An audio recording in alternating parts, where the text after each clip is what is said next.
The next variety, 1975. It's brand new. Very excited about this variety. Gary and Eric will have a chat with you guys when they're coming around on the availability of seed. This is now actually this first year commercial coming. Planting 2021 will be the first planting commercial seed year. So we are phasing it into the program. So bags amounts are very limited due to the in-phasing and production of the seed. But that's small detail for now. Agronomy information.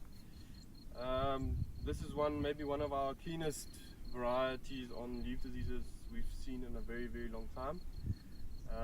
Just to add to that, I think it's the cleanest I've ever seen in the Pioneer cabinet. Glad to hear that, Gary. So I referred in 1257 that it's got the northern leaf blight gene in it. So this variety again also it's got the new northern leaf blight gene in it, which I think means a lot, especially in the KZN area where we've got good pressure. So if we want to start looking at this variety and placement of this variety, it is more to the medium side than the quick. So you can place it under irrigation if wanted to, but I'll place it under dryland conditions.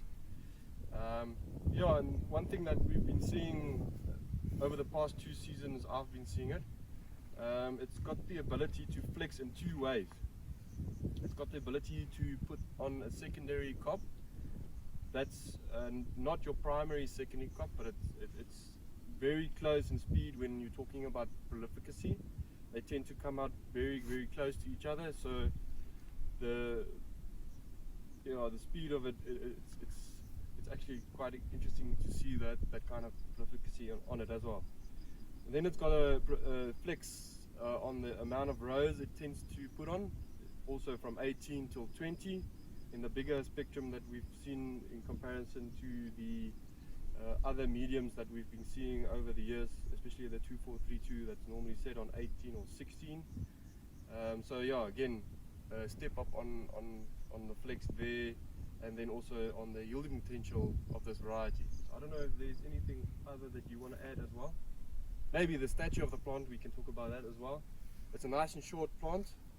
It also broad leaves above the cob, more broader than the 2432. That's 1975. Maybe low cob heights as well. Yes. And its cob size? Cob length or cob girth? Girth.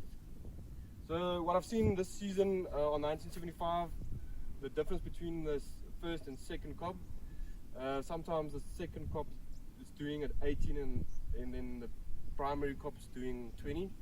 So yeah, it can vary at amounts of rows above and below, all depending on the season. If you can getting rain consistently early, first initials are good, and if the rains tends to come a bit later, the second initial can be good. So meaning primary year can be 18 and the secondary year can be 20. So it plays around with the amount of rain. Yeah. So we were at 1197 and 1257 before, so they're more to the quick side, so they're below 118, so that's actually the cutoff of quicks. Everything below 118 days is characterized as quicks. Everything above 180 is to the medium quick side, and then if you're going to go medium, 124, like the 2432. Yeah. It's 7 days. Yeah, it's a nice medium quick for us, yeah. And then one thing that Gary asked about the ears, what his question is, what about the ears? One thing that we've mentioned with 1184, it's got a very deep pip.